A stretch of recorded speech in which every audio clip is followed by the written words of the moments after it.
Assalamualaikum warahmatullahi wabarakatuh. Selamat pagi teman-teman, selamat datang di Restoku Talk, Business Model Kulineri atau BMC. Jadi sebenarnya kegiatan ini itu termasuk rutin kita selenggarakan, cuman sempat vakum karena pandemi kemarin. Terus kita mencoba mengulangi lagi, kita adakan lagi dengan konsep yang mungkin biasanya kita kegiatan dari Restoku Talk ini satu narasumber berganti dari lini bisnis yang berbeda. Cuman kali ini kita mencoba buat konsep maraton. Jadi konsep kegiatan hari ini adalah bentuknya seperti kelas. Jadi teman-teman kita ajak untuk melihat sudut pandang yang berbeda karena ini tema besar ada bisnis model kulineri yang mana informasi yang bakal diberikan sama narasumber hari ini itu terkait tentang bentuk-bentuk bisnis model yang ada di kuliner.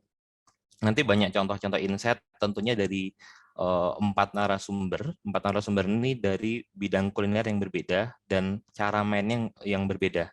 Jadi mudah-mudahan dari sini teman-teman sangat bisa mendapat insight yang menarik dari narasumber yang keren yang pada hari ini bisa join. Mungkin sebelumnya terima kasih buat para narasumber yang sudah bersedia hadir di weekend Sabtu-Sabtu ini dengan semangat tentunya mau berbagi ilmunya, mau berbagi insight-nya buat teman-teman peserta sekalian. Dan terima kasih juga untuk para moderator, para host yang berkenan hadir. Ini ada dari tentunya dari Future Skills Physical UGM, ada dari Safik, UNU Yogyakarta, ada dari Kuliner Yogyakarta, ada dari Pengusaha, serta kegiatan ini didukung penuh oleh Badan Riset dan Inovasi Nasional. Nah, mungkin saya belum memperkenalkan diri, jadi kebetulan hari ini saya bertindak sebagai pembuka sekaligus sebagai host di talk pertama bersama Mas Heder nanti. Mungkin tidak perlu berapa lama lagi, saya akan memperkenalkan sedikit tentang narasumber pertama ini. Mas Heder ini adalah anak muda. Ini mungkin teman-teman mayoritas mahasiswa ya, kelihatan yang mendaftar kegiatan kali ini. Tentunya anak muda, beliau lulusan Teknik Industri UGM, juga sudah lulus juga, mengambil gelar Master, MBA, Master of Business Administrasi. Terus kemudian beliau juga merupakan CEO dari Nasi Kulit Surga yang mungkin jumlah cabangnya ada sekitar 60-an, OTW 70-an. Nanti mungkin teman-teman bisa tanya langsung ataupun nanti dari Mas Hedal sendiri bakal banyak membahas terkait dengan tema dengan judul habis kolaborasi terbitlah inovasi karena anak muda dinamis banget. Nasi kulit ini dibawakan oleh Mas Hedar, cara bermainnya, bisnis modelnya, bentuk kolaborasinya dan yang lain. Mungkin tidak kita langsung panggilkan aja Mas Hedar. Eh, Silahkan. Nah, halo Mas Hedar, apa Halo, kabar? Bang. Baik. Sehat ya? Sehat. Alhamdulillah. Nah, alhamdulillah. Ini sosok Mas Hedar masih muda banget. Ini juga baru saja menikah. Jadi ini masih baru-baru seger-segernya. Nah, Mas Hedar, mungkin aku infoin ke teman-teman dulu. Jadi Resiko Talk ini bakal kebagi 2 sesi per segmennya, per talknya 20 menit. Nanti Mas Hedar bakal memberi pemaparan. Tentu teman-teman peserta silahkan menyimak dengan baik. Apa yang memberi insight apa yang menarik silakan dicatat dan jangan lupa silakan bertanya karena ada cukup banyak door prize dari narasumber, dari sponsor ataupun dari Restoku yang bisa kalian dapatkan. 25 berikutnya nanti bakal kita ada sesi diskusi sendiri. Jadi 20 di awal bakal pemaparan dari narasumber, kemudian 25 menit bakal ada sesi diskusi. Untuk yang mau bertanya selama pemaparan, silahkan merujuk kolom Q&A. Jadi masuk Q&A, kalian silahkan bertanya, walaupun itu belum kelar, nanti akan dibacakan di segmen kedua. Mungkin seperti itu. Monggo Mas Hedar, waktu dan tempat kami persilakan. Terima kasih, Mas Ageng.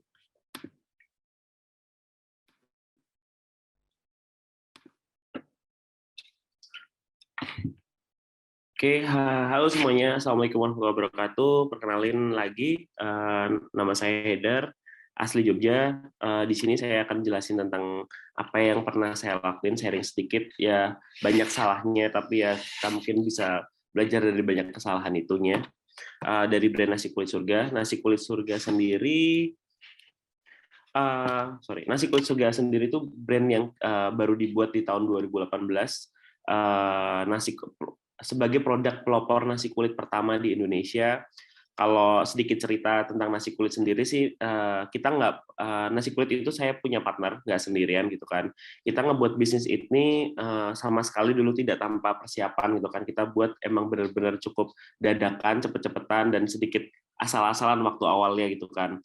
Kita coba bikin produk nasi kulit sebagai produk kulit pertama di Indonesia. Kita nggak gitu niat awalnya, tapi kita sadar waktu kita milih antara ayam atau kulit yang jadiin satu brand, kita milih kulit. Kenapa? Karena di situ belum ada brand yang jualan kulit sebagai main course, sebagai menu utama di industri kuliner.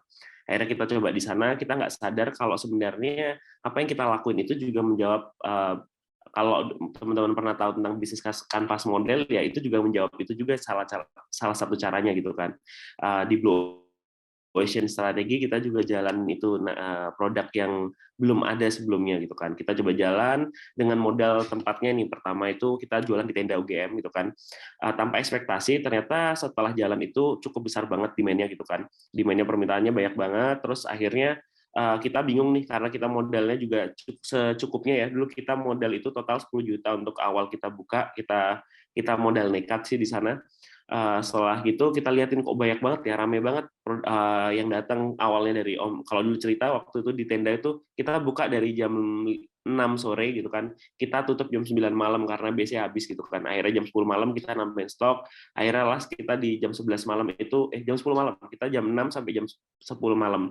Itu dari awalnya dari omset 100.000, 200.000 sampai akhirnya kita dapat di angka 9 juta di 4 jaman penjualan itu kan.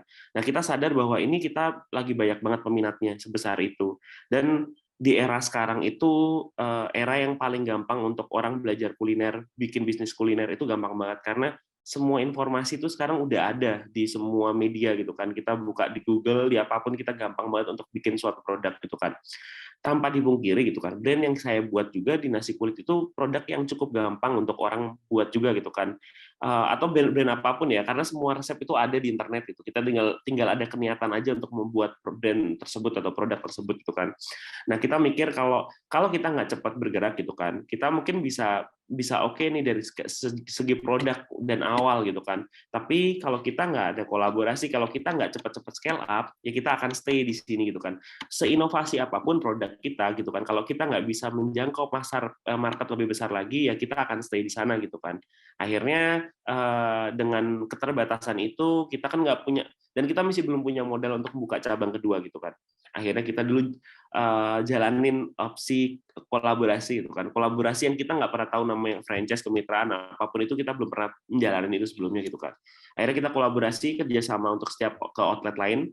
Kadang-kadang tuh waktu awal kita melakukan itu tuh banyak rasa yang kayaknya kayak, Eman ya, ini brandku ramai kok aku kerjasamain sama orang gitu kan. Kok orang enak banget tuh dapat keuntungan, nggak capek-capek memulai bisnis tapi mereka dapetin keuntungan dari brand tersebut gitu kan. Tapi kadang-kadang pemikiran kita tuh sesempit itu gitu kan waktu awal. Padahal dengan nambahnya cabang gitu kan, dengan nambahnya kolaborasi segi outlet gitu kan, kita menambah market lebih besar lagi karena market yang kita jalanin di satu outlet itu kadang-kadang nggak bisa menampung untuk sebanyak-banyaknya market yang ada di kota tersebut gitu ya. Misalnya contoh di Jogja dulu kita mulai dari Jakal itu, akhirnya kita bisa membuka ada 9 outlet waktu itu di 2018 akhir kita ada 9 outlet di Jogja gitu kan. Terus kita mulai masuk ke Jakarta.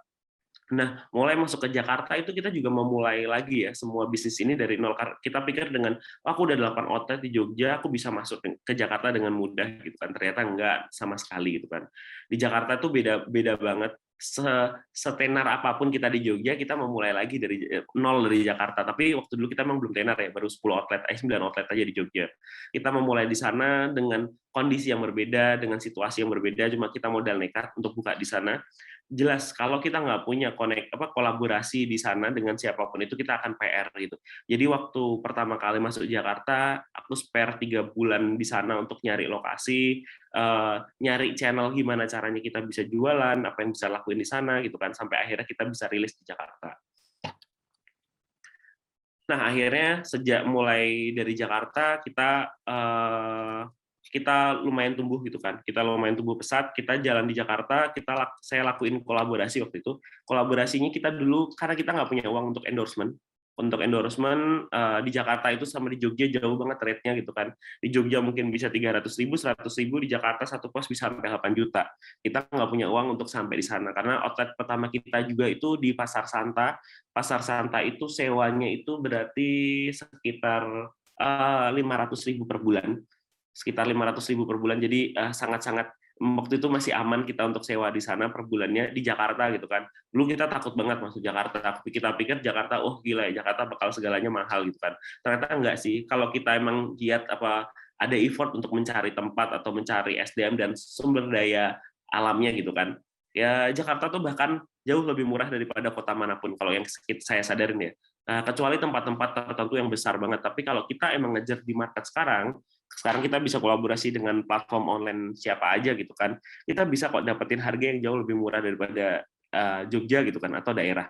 Karena saya sadari waktu kita ngecek bumbu-bumbu, murahan Jakarta banget daripada Jogja gitu ternyata saat kita udah ngambil jumlah besar. Nah, singkat cerita kita di Jakarta itu waktu tadi saya ceritain kalau kita nggak punya dana besar untuk endorsement, akhirnya kita coba untuk kolaborasi gitu kan. Kita akan kirimin produk kita ke radius 5 kilometer di sekitar outlet Santa gitu kan. Jadi saya mulai ngetok pintu siapa teman-teman atau siapa yang dia kerja di perusahaan-perusahaan yang lumayan ternama gitu kan. Ya BUMN, Pertamina segala macam, sama yang ada perusahaan di radius 5 kilometer. Saya bagiin waktu itu lumayan banyak boxnya gitu kan. Kita bagiin 2.000 box selama 1 bulan. Itu cukup banyak ya, kayak ngapain sih kita bagi-bagi, ini rugi banget kita bagi-bagi gratis lah gitu kan. Tapi sebenarnya nggak cuma di sana sih, kita nggak pengen cuma bagiin gratis aja, kita cuma pengen mengenalkan produk kita gitu kan. Tujuannya selain ada dari 2.000 produk yang dibagiin ke 2.000 orang tersebut itu ada repeat order, adalah saat itu produk itu fit sama market di sana, produk itu akan diberitahu, ada informasi yang mereka bisa lakuin ke orang-orang lainnya, termasuk saat mereka story, saat mereka ngepost produk tersebut gitu kan. Karena orang-orang yang ngepost tersebut kan, anggap aja dalam satu orang yang ngepost itu punya 300 follower, 1.000 follower, 5.000, even sampai 10.000 follower misalnya gitu.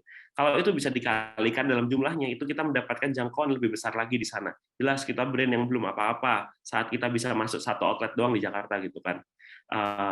Kita dulu waktu itu, walaupun saya waktu itu kita tidak mewajibkan untuk produk-produk yang kita bagiin itu untuk di-post gitu kan. Jadi kalau suka monggo di-post, kalau nggak suka nggak usah di-post juga nggak masalah gitu kan. Akhirnya waktu itu jalan, ternyata produk itu fit to market di sana gitu kan, yang ngepost cukup banyak gitu kan. Akhirnya tanpa sadar, akhirnya banyak food blogger sendiri yang datang ke outlet kita waktu itu. Kita cobain mereka pada datang sendiri, mereka ngepost sendiri tanpa kita melakukan pembayaran gitu kan, tanpa biaya, for free gitu kan. Sampai akhirnya kita pun juga di-post sama Dagelan berapa kali gitu kan. Dagelan Jakarta Info, terus kita mulai dibeli sama beberapa artis, kita masuk TV juga waktu itu ya. Nah, akhirnya kita terus berkembang sampai akhirnya kita di 65 outlet di sekarang gitu kan, di bulan ini gitu kan. Emang kita ada perlambatan di era pandemi untuk penambahan outlet itu kan. Ya kita tahu bahwa agak susah waktu itu untuk kita berkeliling-keliling untuk kita setup outlet di saat pandemi waktu itu. Ini visi misinya dari Nasi Kulit sendiri, ya jelas kita pengen jadi brand warisan kuliner Indonesia yang memiliki inovasi di kreatif dan menjunjung budaya dan kearifan lokal budaya nasional dan internasional. Misinya bersinergi, berinovasi, dan akhirnya berekspektasi. Nah ini menjelasin kenapa sih pentingnya kalau dari temanya bisnis kan model kulineri ini kan kolaborasi dan akhirnya inovasi gitu kan. Kenapa sih sekarang ini kita penting untuk berkolaborasi? Kita tuh sadar banget gitu kan, di zaman sekarang seperti saya jelasin tadi gitu kan, di zaman sekarang tuh orang gampang banget untuk memulai bisnis kuliner, segampang itu gitu kan. Semua informasi kita bisa dapatin dari internet gitu kan. Semua kemudahan untuk mendaftar online kita juga gampang, dari rumah, dari HP sendiri, kita bisa jualan dari mana aja gitu kan. Segampang itu kita untuk barrier to entry ke produk ke industri kuliner itu sangat gampang gitu kan. Nah, akan selalu ada produk baru datang gitu kan, atau produk serupa dengan rasa mungkin lebih enak atau dengan modal lebih besar gitu kan. Itu tuh akhirnya bisnis kuliner itu nggak segampang itu. Ya susah gampang, kita gampang memulainya tapi akan sangat susah untuk bertahannya. Nah, gimana sih caranya bertahan gitu kan? Kenapa sih kita penting untuk kenapa kita harus bertahan gitu kan? Gimana caranya kita bertahan? Ya menurut menurut pribadi saya sih kolaborasi itu tuh salah satu hal penting banget yang harus kita jalanin untuk bisa berkembang di industri kuliner. Karena kan kita kadang nggak pengen outlet kita cuma satu aja ya, kita pengen terus berkembang gitu kan, kita pengen terus scale up kemana-mana gitu. Kalau tanpa adanya kolaborasi kita akan nonsense sih untuk bisa berkembang sejauh itu. Oke, kolaborasi yang kita pernah lakuin itu di segmennya ada macam-macam ya. Yang pertama ada pemasaran, jelas pemasaran itu ntar ada dari sosial media. Sosial media itu dari Instagram, YouTube, Twitter, dan semua sosial media lainnya gitu kan. Dari sosial media itu nggak cuma sosial media yang kita miliki ya, tapi sosial media yang orang-orang miliki gitu kan. Kita ada kolaborasi, kita ada endorsement, kita ada event bareng gitu kan. Terus ada brand ambassador dengan menggunakan siapa sosok yang bisa yang menggambarkan brand ini dan bisa membawa audiens lebih besar lagi, TV gitu kan, aktivasi. Oke, terus di selanjutnya ada online platform jelas dengan GoFood, GrabFood, Shopee, Traveloka, dan lain-lain, banyak banget sekarang ya. Karena kan dulu orang bertanding gitu kan antara brand satu dengan brand lainnya dengan kapasitas outlet gitu kan. Karena kita misal salesku maksimal 200.000 karena kursi mejaku totalnya cuma ada 8 gitu kan. Ada 8 kursi. Sekarang sejak ada online kita udah nggak punya batasan kursi lagi. Kita nggak ada batasan sekeren apa tempat kita gitu kan. Karena kita semua di sana di online tuh kita sama. Kita hanya gambar dan tulisan di platform online. Jadi kita hanya sekedar produk dan informasi yang kita bisa jelasin gitu kan. Kita udah nggak masalahin lagi, kita nggak perlu beli kursi banyak, kita nggak perlu bikin dekor tempat keren gitu kan, karena kita bisa jualan dari rumah gitu kan. Nah, jelas kuliner online platform itu sangat-sangat ngebantu kita gitu kan untuk terus berkembang.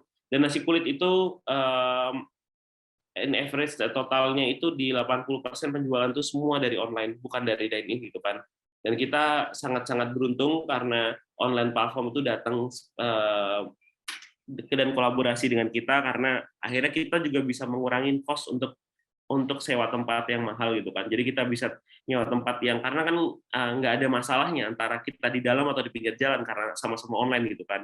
Kita nggak melihat lokasinya tersebut gitu kan. Jadi kita agak masuk, selama itu radiusnya aman, ya udah. Selama itu daerah situ rame gitu kan, kita bisa naruh di daerahnya di jalan di gang-gang aja atau dalam rumah gitu kan. Kita bisa membuka cabang seperti itu. Jadi investasinya cukup rendah di sana. Terus ya ada kerjasama kemitraan dengan partner-partner, gimana sistemnya juga macam-macam biasanya gitu kan. Dan yang terakhir jelas seiring berjalannya waktu gitu kan, sistem itu sangat penting untuk industri kuliner juga gitu kan. Dari sistem pembayarannya POS gitu kan, ada project manajemennya, ada sistem supply chain-nya gitu kan.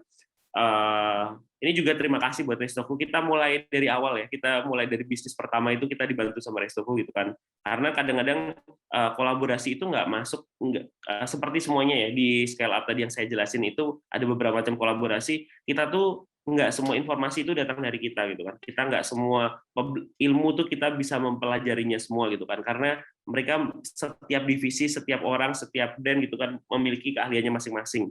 Dengan brand ambassador misalnya atau dengan orang sosial media expert gitu kan, kita dapat pelajaran banyak seperti apa sih audiens kita yang sebenarnya gitu kan, seperti apa audiens itu mau datang ke kita gitu kan, karena bahasa dan visual itu akan sangat ngaruh kepada audiens. Kadang-kadang kita pengen nyasar marketnya siapa sih gitu kan, mahasiswa, tapi bahasanya dan gambarnya modelnya untuk usia 30-an, jadi kadang-kadang nggak fit gitu kan. Online platform kita juga kerjasama sama GoFood, sama GrabFood, sama Shopee dan lain-lainnya gitu kan. Kadang-kadang kita juga dikasih insight gitu kan. Gimana misalnya kita punya hubungan sama mereka gitu kan.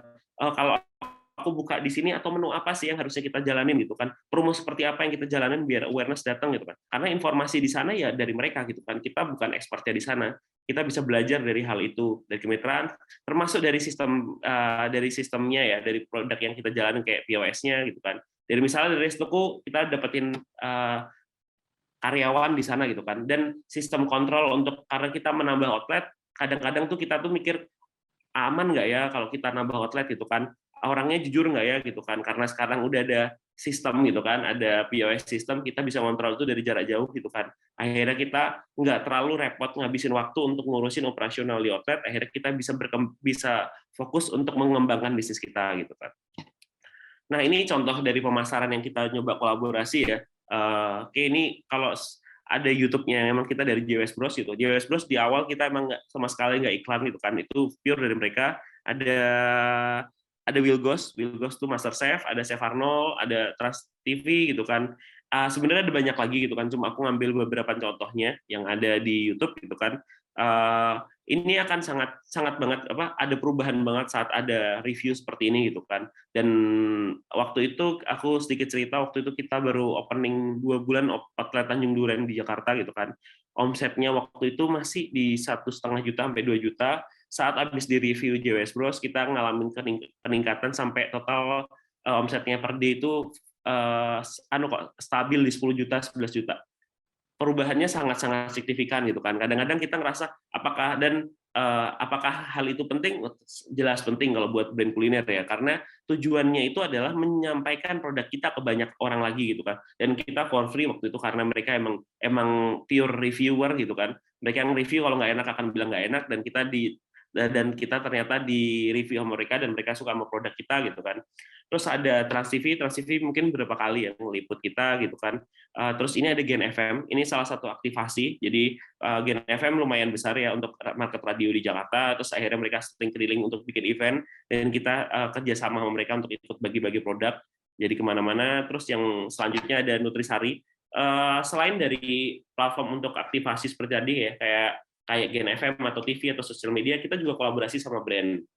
Seperti apa brandnya? Kayak contohnya Nutrifood produknya Nutrisari. Kita kolaborasi sama Nutrisari untuk penjualan gitu kan. Jadi bundling antara produknya Nutrisari dan kita pernah jalan bareng sama Piatos, kita pernah jalan bareng sama seniman juga. Seniman tuh kita ada salah satu seniman gambar di Jogja gitu kan. Dia gambar untuk box packaging nasi kulit gitu kan. Kenapa sih gunanya gitu kan? Kenapa kita kerja sama seniman untuk packaging, kan nggak penting sebenarnya gitu kan? Tapi tujuannya adalah seniman itu punya market yang beda dengan market kita. Nah, dengan adanya desain dia di box kita yang disampaikan ke market dari orang-orang seniman yang mereka suka sama desain-desain yang dilakukan oleh seniman tersebut gitu kan. Kita ngeliatin itu tujuannya adalah mereka akan mencoba produk kita. Sebelumnya yang mereka nggak pernah mau nyoba, tapi karena mungkin ada packaging yang beda gitu kan, selain emang untuk visual lebih baik, ya itu kita menambah market yang lebih baru lagi di sana. Oke, next ini contoh dari kalau sosial media, dari contoh ini kuliner Jogja Taste gitu kan. Ini kalau kita ngejalanin promo saat opening store gitu. Ini online platform, jelas kan online platform itu memberi kemudahan banget buat kita juga. Walaupun dengan diskonnya ya kadang-kadang kita ngerasa wah kita dicekik nih sama mereka gitu kan. Tapi nggak ada tapi satu-satunya jalan yang paling besar untuk mencapai banyak orang ya salah dengan online platform gitu kan. Dengan hitungan yang pas mungkin kita bisa jalan ini dengan bagus gitu kan. Diskon-diskon, kenapa kita harus diskon terus? Kadang-kadang nggak harus kita diskon terus. Diskon itu sebenarnya tujuannya untuk akuisisi konsumen. Jadi kita pengen dapetin konsumen baru dengan misalnya harga diskon, mereka ya udahlah pengen nyoba gitu kan, karena biasanya konsumen itu ekspektasi dari produk itu tinggi. Saat dia mau beli, mereka memikirkan banyak hal, banyak variabel yang mereka pikirkan untuk sebelum membeli produk tersebut gitu kan. Akhirnya sebelum membeli produk tersebut, mereka ngeliatin dulu, oh ini lagi ada diskon, yaudah deh aku mau nyoba deh gitu kan. Tujuannya tuh aku mau nyoba deh produk ini yang sebelumnya belum pernah aku coba gitu kan. Saat dia udah harganya murah, makanya dia mau nyoba. Saat mereka ternyata oh ini worth for value-nya, harganya cocok nih dengan aku gitu kan. Ya udah akhirnya next-nya dia bisa beli lagi.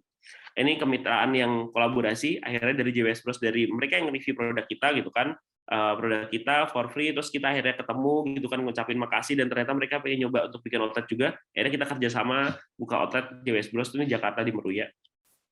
Ini sistem anunya tadi kayak POS gitu. POS kita bisa ngecek langsung multiple outlet langsung di sana ya. Terus kita juga ada untuk koordinasi, kita pakai Google Chat gitu misalnya. Oh ini kalau produk-produk kita dah. Itu sekian dari aku, teman-teman semuanya.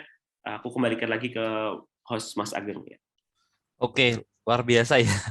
Luar biasa ya teman-teman, Mas Heder ini lihat tadi, dan ini termasuk bisa dibilang salah satu brand yang growth-nya sangat cepat, dari 1 menuju 60.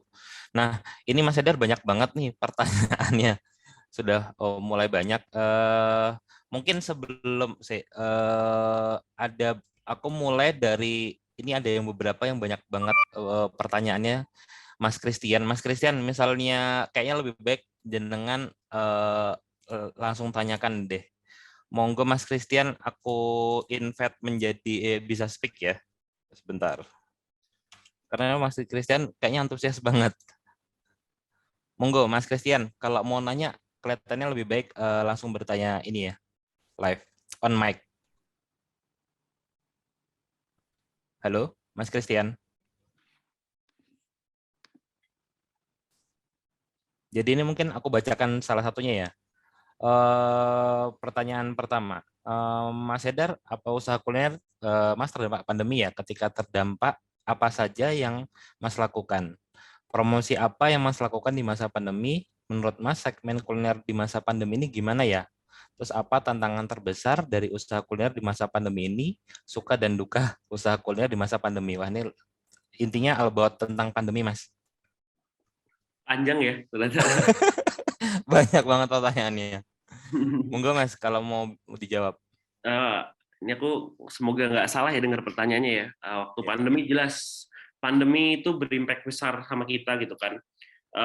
Terutama ya hampir waktu pandemi jalan banyak banget ya outlet kita ditutup gitu kan, ditutup dan nggak bisa jualan beroperasi karena regulasi. Karena regulasi kita nggak boleh jualan, banyak yang outlet hanya buka bentar banget gitu kan.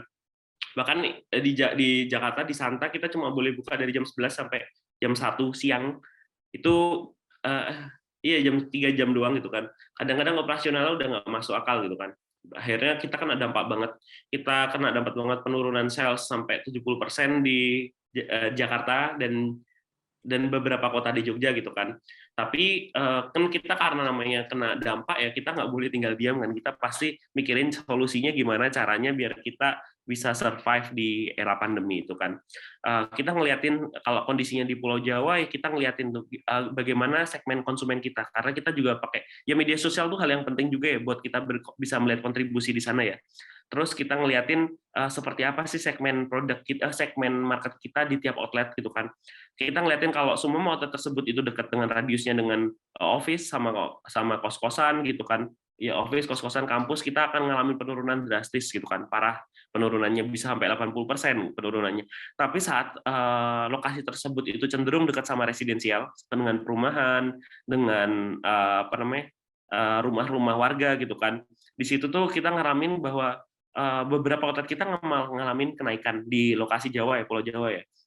Nah, saat kita ngeliatin analisis tersebut, akhirnya kita mikir bahwa kayaknya kita harus kolaborasi deh, kita harus pindah tempat sementara gitu kan. Karena kan kita emang sewanya untungnya juga sewa kita nggak mahal-mahal, dan kita sewanya rata-rata bulanan, bukan tahunan. Kenapa? Karena kita emang menjaga fleksibelan kita. Kalau kita buka titik di sini dan ternyata nggak terlalu running, kita bisa geser kapan aja gitu kan. Nah, karena itu bulanan, akhirnya kita mulai berkolaborasi tuh.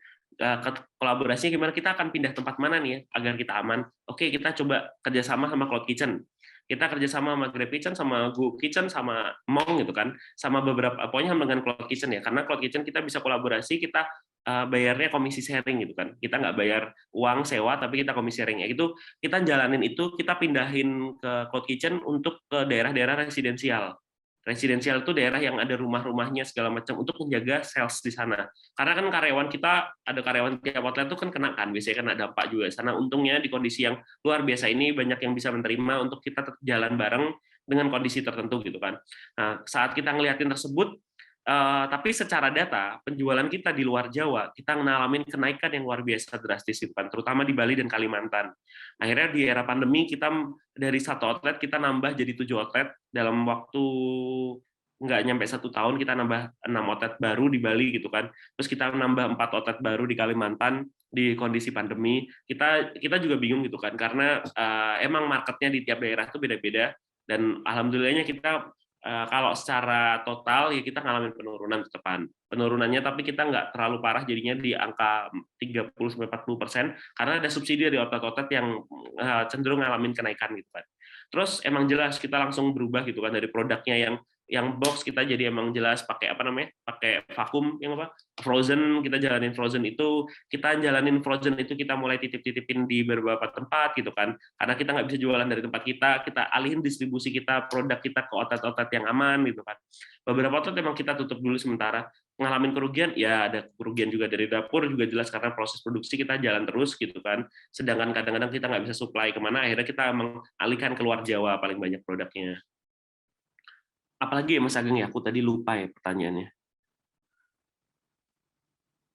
Itu aja kayaknya. Halo, Mas Ageng. Ya benar Mas, udah dijawab semua sih terkait suka duka dan yang lain. Mungkin itu Mas Christian. Jadi mungkin aku sedikit menambahkan. Jadi Mas Haidar ini luar biasa ya. Jadi memanfaatkan sosial media itu nggak cuma sekedar buat kepoin orang, kepoin mantan, tapi sebagai apa ya, sebagai buat analisis, sebagai tools buat observasi. Bahkan Mas Haidar menggunakan itu buat melihat area sekitar, keminatan apa behavior pelanggannya, nasi kulit dan yang lain. Jadi itu bisa jadikan poin buat teman-teman ya.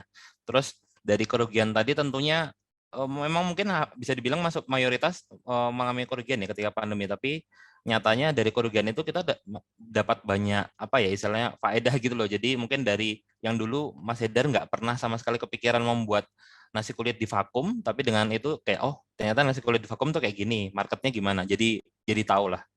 Mungkin itu. Kemudian Mas Muhammad Iqbal Hidayatullah dari Politeknik Negeri Semarang. Mas Muhammad Iqbal kayaknya udah raise hand. Monggo aku kasih izin buat ini ya, berbicara. Oke Kak, apakah suara saya sudah terdengar? Sampun, monggo Mas. Oke, matur nuwun. Terima kasih Bang Haidar atas pemaparan materinya yang sangat informatif dan menjadi motivasi buat anak-anak milenial terutama yang membuka bisnis kuliner ya Bang. Yang ingin saya tanyakan yaitu dari Bang Haidar sendiri ketika awal membangun bisnis kuliner ini membuat atau membangun mindset-nya itu seperti apa gitu Bang? Mindset yang ditanam oleh Bang Haidar itu bagaimana? Dan bagaimana juga kita bisa melihat keadaan market ke depannya tuh kebutuhan atau mungkin terkait bisnis kuliner itu seperti apa? Apakah memang memiliki prospek yang sangat bagus ke depannya atau malah saat ini karena pandemi itu menjadi turun gitu Bang? Mungkin itu aja Bang pertanyaan dari saya. Terima kasih. Wassalamualaikum warahmatullahi wabarakatuh. Oke, terima kasih Mas Iqbal. Monggo Mas Hedar. Mindset ya. Aku sebenarnya bingung sih Mas, jujur kalau masalah mindset gitu kan. Aku tipe kalau orang yang bakal jalanin bisnis, kalau aku udah mulai ya aku pengen pengen bisa growing itu sebesar-besarnya gitu kan. Kalau mindsetnya di produk itu sendiri ya, kita waktu awal ya jelas, sebelum aku memulai bisnis ya aku jelas pengen USP poinnya itu apa di situ kan. Mindsetnya aku bakal bikin produk ini, emang rencana itu mindset itu menurutku bakal berubah seiring waktu gitu kan. Awal aku buat nasi kulit gitu kan, bikin nasi kulit tujuannya hanya untuk hidup iseng-isengan doang. Tapi saat ngeliatin demand-nya, aku rubah semua itu. Aku berharap, aku punya cita-cita bahwa dulu aku bikin bag gitu kan. Aku bikin bag nasi kulit. Aku ingin apa namanya? Aku ingin menjadikan bahwa nasi kulit menjadi the next ayam geprek. Karena ayam geprek itu produk dari Jogja gitu kan. Dan dia nasional. Sekarang semua jadi kategori baru. Nah, itu dulu cita-cita aku. Aku memiliki mindset bahwa nasi kulit itu bakal menjadi the next ayam geprek. Ya alhamdulillahnya ternyata nasi kulit itu jadi the next ayam geprek sih kondisi sekarang. Ada mungkin hampir 1.000 brand nasi kulit di Indonesia gitu kan. Dan wave-nya kulit itu juga masuk sampai ke brand multinasional. Kita liatin ada wave-nya kulit udah masuk di Eropa, di Belanda, udah masuk di Thailand gitu kan. Ada lumayan banyak brand di Malaysia juga kulit gitu kan. Pertama itu awalnya sedih sih kalau ngeliatin gitu, misalnya oh produk kita tuh ternyata akhirnya gampang brand kayak kita tuh banyak banget akhirnya yang peniruan yang jalan itu. Awalnya kita sedih sih kayak, ya ideku dipakai nih gitu kan. Tapi kita sadar bahwa nggak ada produk yang nggak mungkin ditiru gitu kan, nggak mungkin gitu kan.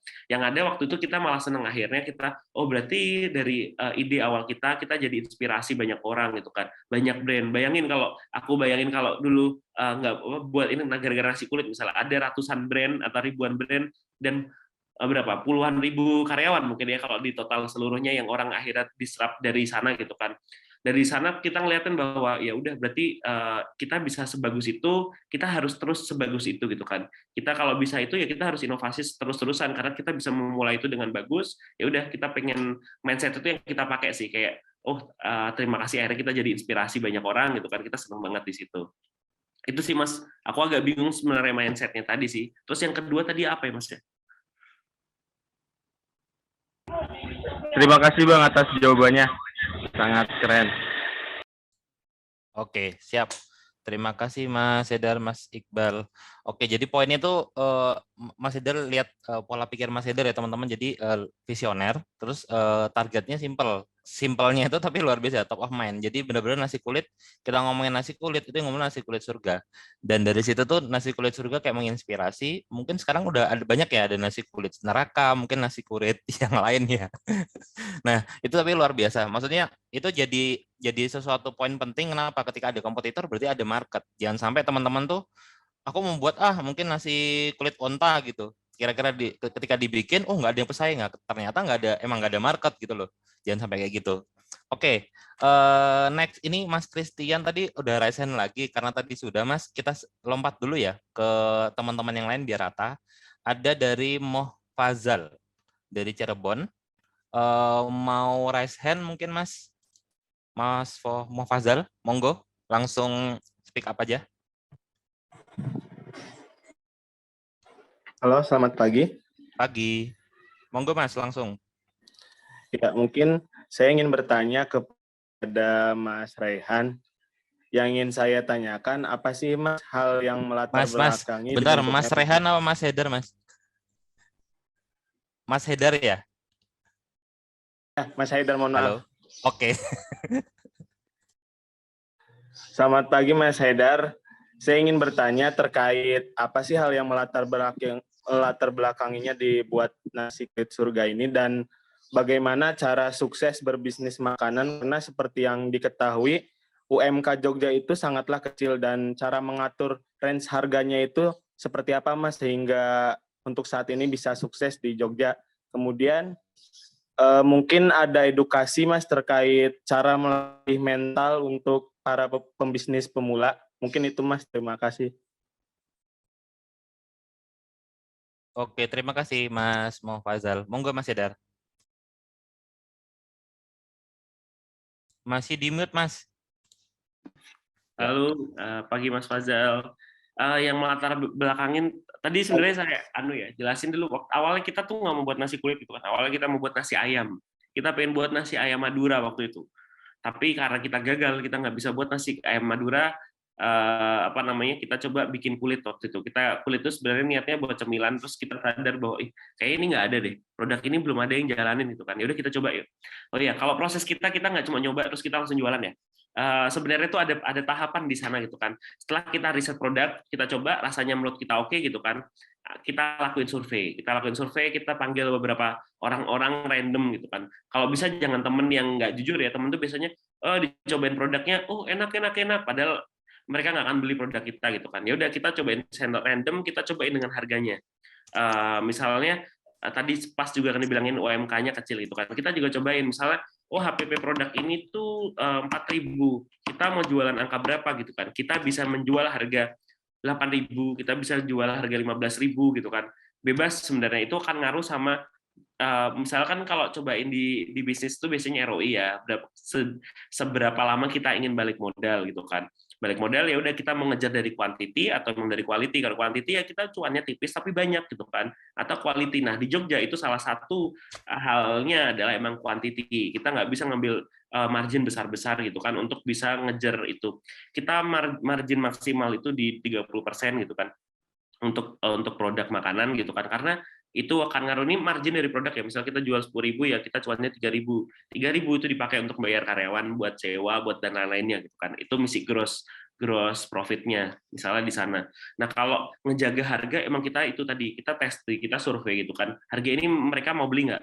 Mereka mau beli berapa kali kalau misalnya gitu. Kita coba dulu produknya suka apa enggak gitu kan. Mau dinilai berapa? Kita kalau ratingnya di atas 8,5 kita baru kita jalanin produk tersebut. Itu kita pakai skala Likert gitu kan. Kayak misalnya waktu skripsi gitu ya. Kita hitun kalau semua angkanya itu bagus kita baru mencoba, setelah itu kita baru tes lagi gitu kan, ini mereka akan mau beli nggak, kalau harga 7.000 mereka akan beli berapa kali dalam 1 bulan, 8.000 mereka akan beli berapa kali dalam sebulan, ya seterusnya seperti itu sampai kita pengen tahu harganya yang fit tuh gimana sih sebenarnya, baru kita menentuin margin. Bukan kita dari awal kita harus jualan harga 10.000 itu kalau waktu awal dulu ya, karena kita belum punya market. Kalau kita belum punya market, kita belum punya nama gitu kan, kita nggak bisa sembarangan kita langsung mulai kita paksa gitu kan, makanya kita dulu riset dulu. Nah saat udah jalan sekarang, saat kita mau ada penambahan menu, kita bisa ngeliatin nih audiens kita, oh kita bisa maksa dengan harga segini dengan value apa gitu kan, itu yang kita coba dulu. Untuk harga ya emang ngaruh banget, harga di Jogja itu parah gitu kan. Waktu kita pertama pakai kertas minyak untuk packaging dan kita ngerubah jadi box, itu ada kenaikan 1.000, itu kita dapat komplainnya emang luar biasa besar dengan perbedaan 1.000 dari kertas minyak ke box gitu kan. Walaupun kita beli box tuh harganya juga 1.000 gitu kan. Kadang-kadang kan agak untuk pebisnisnya kayak gimana ya kita nambahin box itu komplainnya banyak, padahal dengan box itu tujuannya biar makannya lebih enak, lebih nyaman, bisa dibawa kemana-mana gampang gitu kan. Tapi ternyata juga komplainnya besar, tapi ya kita ngelaluin itu gitu, kita hadapin, kita coba gitu kan, pelan-pelan akhirnya bisa nerima gitu kan. Terus bagaimana caranya sukses berbisnis makanan? Kalau itu pertanyaan yang kurang pas ditanyain ke aku ya, aku belum sukses gitu kan. Nanti kalau sukses aku ceritain Mas Fazal. Terima kasih Mas Fazal. Oke, mungkin begitu ya Mas Fazal, mudah-mudahan Ya, menjawab. baik Mas, terima kasih. Ya, sama-sama. Oke, berikutnya ada Mas Raden Geraldi. Mas Raden Geraldi, monggo Mas, kalau mau langsung bertanya. Udah bisa speak up. Oke. Halo. Ya, monggo Mas. Ya, Assalamualaikum warahmatullahi wabarakatuh. Waalaikumsalam. Kenalkan, nama saya Geraldi, saya dari Cirebon. Pertanyaannya saya, izin bertanya, apakah bisa untuk franchise? Berapa modal untuk franchise dan apakah ada potongan royalti untuk setiap bulannya? Mungkin itu aja pertanyaan saya. Terima kasih. Mantap, makasih Mas Geraldin. Monggo Mas Haidar langsung. Ini boleh langsung jelasin franchise Mas di sini? Boleh. Kita mau bebas diskusi ini. Kalau kita sekarang tuh ya kita bisa franchise ya. Kita jalan franchise itu mulai di akhir tahun 2018. Sejak masuk Jakarta kita bisa viral Jakarta, akhirnya kita mulai franchise dan total hampir mungkin 60% penambahan outlet kita itu semua franchise gitu kan. Kita harga franchise kita di 150 juta untuk Jawa dan 170 juta untuk luar Jawa, include alat.